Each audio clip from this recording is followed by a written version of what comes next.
My name is Victoria Winters. I can still remember the words I heard the night I arrived at Collinwood.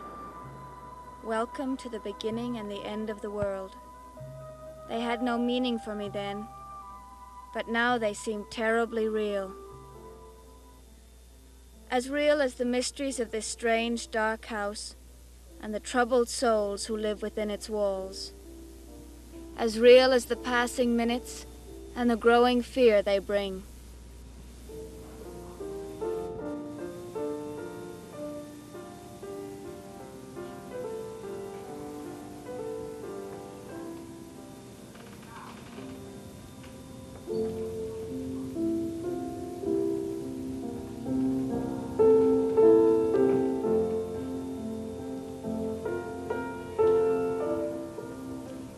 Late concert, Mother? Oh, Carolyn, you startled me.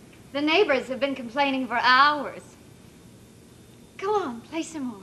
Oh, what about Uncle Roger and David? I don't want to disturb them. I was only kidding. I couldn't hear them until I got just outside the door. Go on. I love to listen to you. I always have. Yeah, I think it's probably too late. It's only 11:10. Not even the witching hour. The witching hour. Oh, Carolyn, sometimes I think I'm losing my mind. What's the matter? I'm frightened. Of what? I don't know, but I have this awful feeling of impending disaster.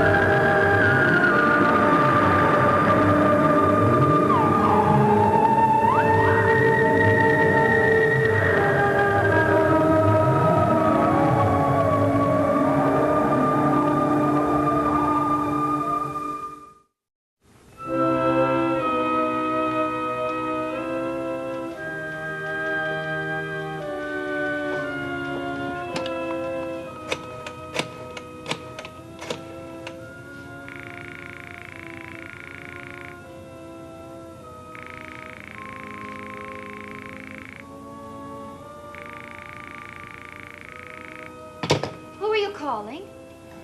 Bill Malloy. At this time of night? Well, it didn't answer anyway. Mother, you don't usually make telephone calls at 20 minutes after 11. I wanted to discuss a business matter with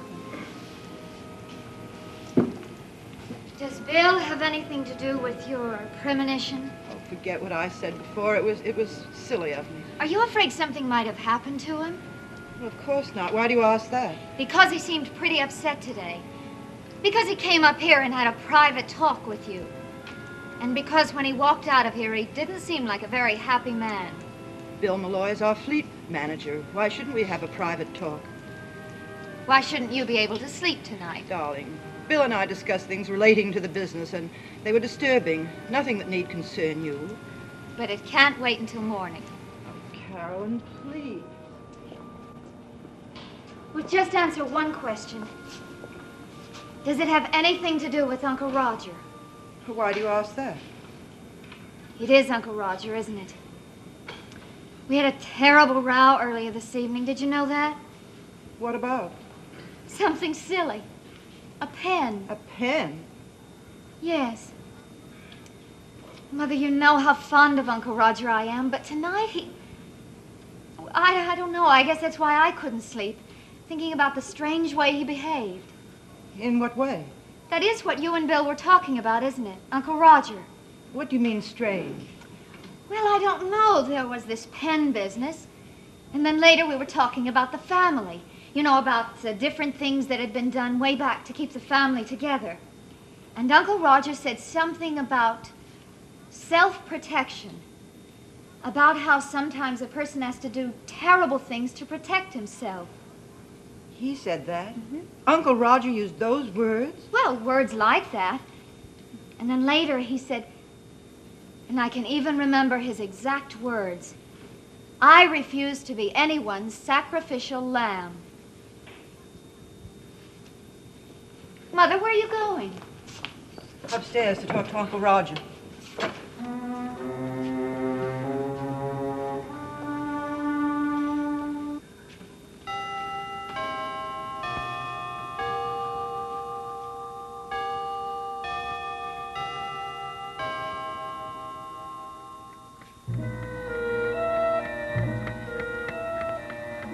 Still no answer?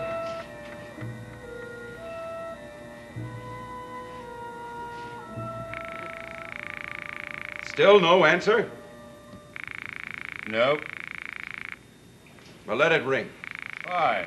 Malloy obviously is not home. He has a housekeeper, doesn't he? At least she should answer it. Let it ring. You sure he said he'd be here at 11? That's what he said. Be here at 11 sharp. Isn't that what he said to you, Roger? Well, I suppose he changed his mind. This is a waste of time. He's obviously not there. Look, it's 11:30. If you were going to be here, you would have been here half an hour ago, so let's just forget about the whole thing. Stick around, Sam. Malloy set up this meeting. And he told us to be here. Well, we're here, and we're staying here until he gets here.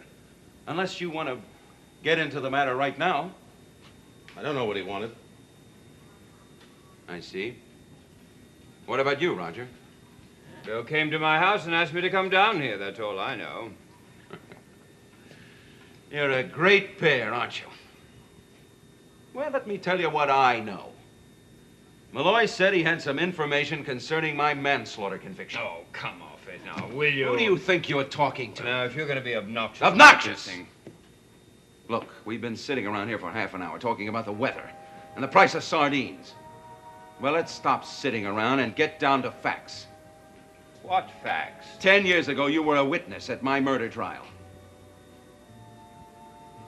But you knew I was innocent, didn't you? That's not true. And you, Sam? You know something about it, too, don't you? Sorry, Burke. You're wrong. Am I? Bill Malloy wouldn't have asked you over here if he didn't think you were involved. Evans wasn't even at your trial. How could he be involved? I don't know. Suppose you tell me. There's nothing to tell.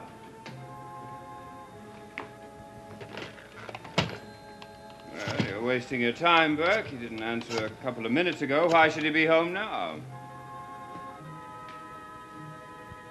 All right. All right. But if either of you are gone, when I get back here, so help me, I'm coming after you and drag you back. Where are you going? To Bill Malloy's house. I'm gonna get him up if I have to break the door down. And remember, be here when I get back.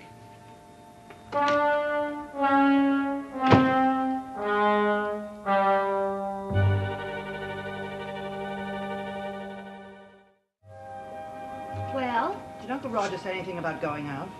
Why? Isn't he upstairs? No. Oh, now, Mother, don't start reading anything into that. Uncle Roger could have gone into town for any one of a dozen reasons. I know. I made some tea while you were upstairs. I don't think I care for any, thank you. Well, then, how about sitting down at the piano and knocking off a chorus of Home on the Range? Mother, anything's better than standing there wringing your hands because of some ridiculous premonition. Carolyn, why don't you go back upstairs to bed? Because I made this tea and I'm going to drink it. Mother, tell me something. What did Uncle Roger mean by sacrificial lamb? I don't know. Oh, it seems so cold in here. The chill of doom, of course. Carolyn, don't say that. I was only joking. Well, please don't. I think you better go back up to bed. Mother, I'm sorry. It wasn't a very good joke. Carolyn, I'm so worried. You have no idea how worried I am. About what? Oh, I wish I knew. But it happened once a long, long time ago. This fear and... Mother, I love you. And I want to help if there's anything I can do. Darling, for your own happiness, you can walk out that front door and never look back. That's what you can do for me. I don't want to, Mother. Oh, Carolyn, why do I feel this way? It's as if death had walked into this house. Mother, that's silly, and you know it. Did you hear a car pull up? No. Well, I'm sure I... Nothing. Mother, please, please don't do this to yourself. Where could Roger have gone? I'm sure nothing has happened to him, if that's what you're worried about. The altar. Perhaps the lamb has gone to the sacrificial altar. Absolutely not. I have no intention of playing into Burke's hands, not for a second. It's ridiculous. Why should we sit here and wait? Burke will come back. I don't want him to think that you have any reason to be afraid of him. You'll wait here just as I will, and you'll face him just as I will. But there's no point in it. You'll find that Bill's not at home. How do you know that? Well, because I know Bill. If he were at home, he'd answer the phone. Is that the only reason? Well, of course. I mean, look. His phone is right in the bedroom. If he were there, he couldn't have helped hearing it. And where do you think he is? How should I know? Well, I know he's supposed to be here at 11 o'clock.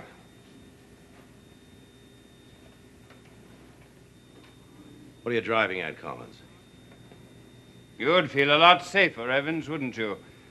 If Malloy never showed up. You think I'd... Collins, I could kill you. That wouldn't solve your problem. It'd only add to it. Tell me, Evans, if Malloy does show up, what are you going to say to him? Tell him what a fool I was 10 years ago. Or tell him how I let you talk me into... Into what, Evans? Being an accessory after the fact? That's the legal term for it, you know. And it does carry a prison sentence. You know that, don't you? Yes, yes. Maybe Malloy will be here, and maybe he won't. But should Burke bring Malloy back with him, I want you to do exactly what you've done for 10 years. Keep your mouth shut. It's endless, endless! That's right, Evans. That's what I want it to be. Neither Burke nor Bill Malloy can touch us if we stand together. And that means no statements, no facts, no information. Is that clear?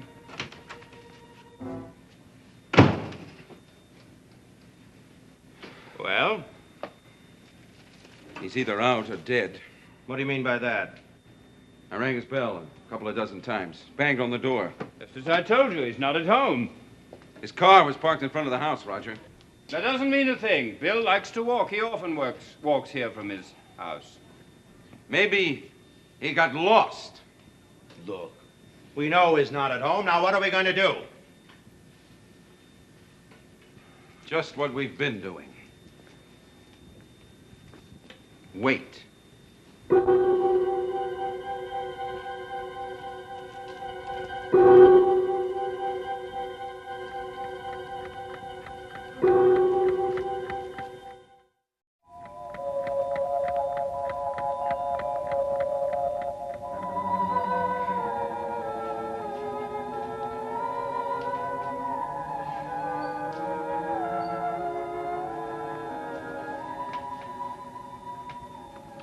Well, I think we've given Bill enough time, don't you? No. Oh, Burke, this is ridiculous. It's almost 12. I'm tired. So am I. Let's go. Sit down, Sam. Well, Burke, we've been here almost an hour. Well, we'll wait another hour if we have to. Oh, maybe you will, but not I. Bill Malloy said he would be here. Then he obviously has realized that there's no point to this big meeting of his. I don't believe that. Burke, I have no intention of sitting here waiting for someone who has apparently decided that there is no basis for whatever charges he intended to make. Then you do know what was on his mind. I know nothing. I only know that I'm going home and to bed. Roger, Malloy knows there's something between you and Evans, and you know it. Do I? Do I indeed? Do you know anything about that? Not a thing. Well, that's it. Unless, of course, Bill chooses to have another meeting of the board. So that's it, is it? Yes. Oh, there's one more thing. Burke, you had lunch today in Bangor with my niece, didn't you? Yes. You gave her a present, didn't you? A present? Yes, I think it was a fountain pen. Oh, yes. Well, Carolyn asked me to return it to you. You see, Burke, there's some people from whom we choose not to accept presents. Forget the pen, Roger. No, I won't forget it. I seem to have left it at home, but I'll find it and I'll return it to you. All right, you find it and you return it to me. And Burke, just stay away from my family. And that includes Carolyn. Have you got your car, Evans? No, I Well, walk. I'll drop you at home. Good night, Burke. Listen, I'm going to try Malloy one more time. Go right ahead. And if you get him, don't hesitate to call me. Ann Evans, you'll be home, won't you? Yes. You see, Burke, we neither of us have anything to hide.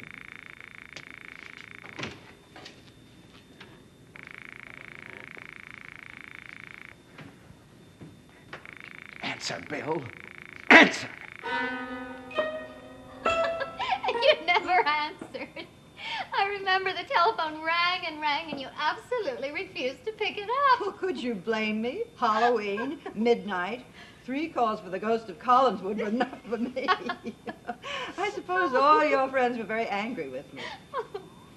Oh, no, Mother. No one could ever be angry with you. You've always been very kind. A bit of a kook, maybe, but kind. A bit of a kook? Is that any way to speak to your mother? If it makes you laugh, it is. Oh, I wish you'd laugh more often. It sounds so marvelous in this old gloomy house. We have had some wonderful times together, haven't we, darling? Yes. And we'll have them again, right? Right. If you'll go up to bed and get your beauty sleep, it's almost midnight. The witching hour. Why don't you come to bed yourself? I want to wait up for Uncle Roger. There's something I want to discuss with him. Will you smile? I'll try to. Now, scoot. A smile's the best thing to chase the goblins away. Mother, how long will you wait? Suppose Uncle Roger's out all night. Then I'll be up all night. Now, go to bed. I love you, Mother. Please don't worry. I'll try not to. And Carolyn, thank you for being so sweet.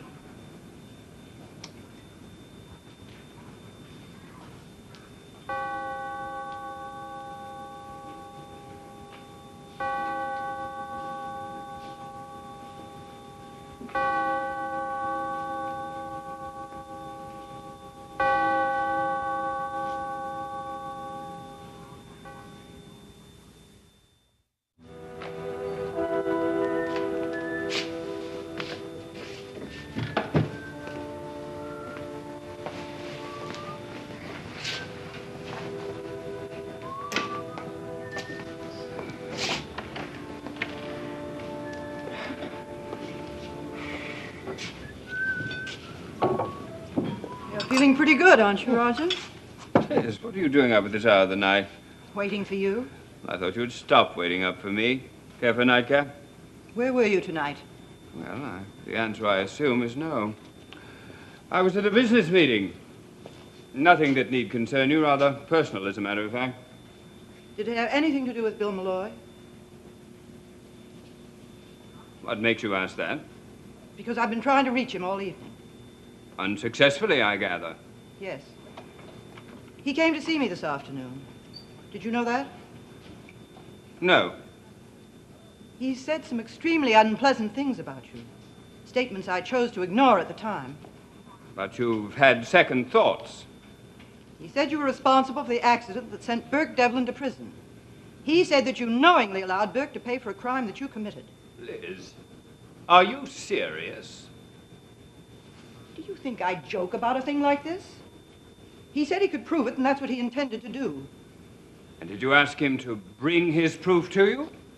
What I asked him to bring me was not important. What you say to me is.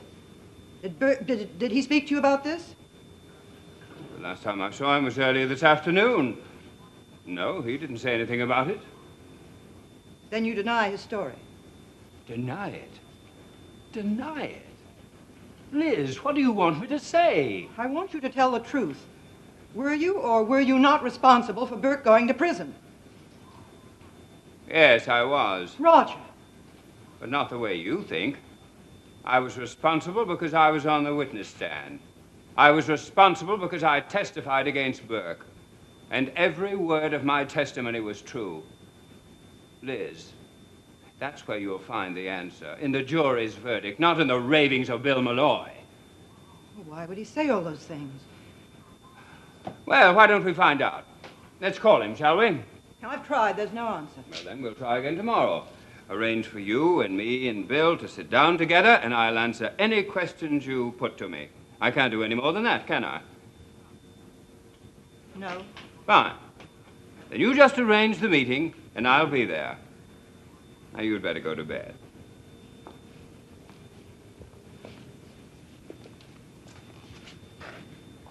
Good night, Roger. Good night, Liz. Pleasant dreams.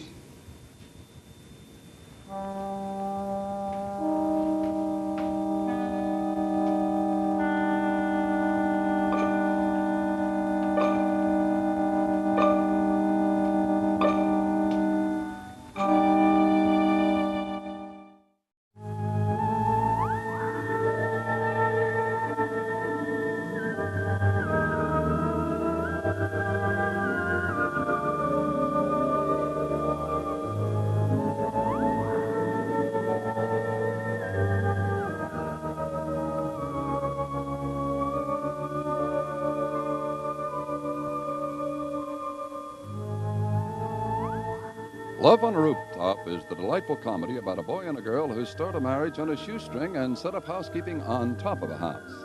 Advance premiere 1 week from tonight in color on ABC.